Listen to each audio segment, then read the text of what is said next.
हे आहे कात्यायनी देवीचं मंदिर, ज्याचा इतिहास गोव्याशी जोडलेला आहे. 16व्या शतकात जेव्हा पोर्तुगीज आक्रमण सुरू झालं, तेव्हा धर्मांतराच्या भीतीने अनेक ब्राह्मण कुटुंबांना गोवा सोडावा लागला. देवीची मूर्ती, दागिने आणि पूजेची साहित्य बोटीने इथे आणण्यात आली आणि अवर्साजवळ पुन्हा एक छोटंसं मंदिर उभारलं गेलं. तेव्हापासून ही कात्यायनी देवी इथेच विराजमान आहे. ही सगळी माहिती आम्हाला एका आजीने सांगितली आणि आश्चर्य म्हणजे त्यांना भेटून असं वाटलंच नाही की आपण पहिल्यांदा भेटतो. जणू खूप वर्षांची ओळख आहे.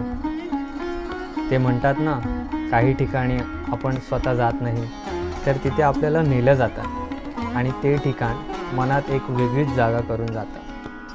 आज मी ते फील केलं. आज आम्हीही इथे थोडा वेळ थांबलो, दर्शन घेतलं आणि पुढच्या वाटचालीसाठी आशीर्वाद मागितला. आता पुढचा रस्ता वाट बघतोय.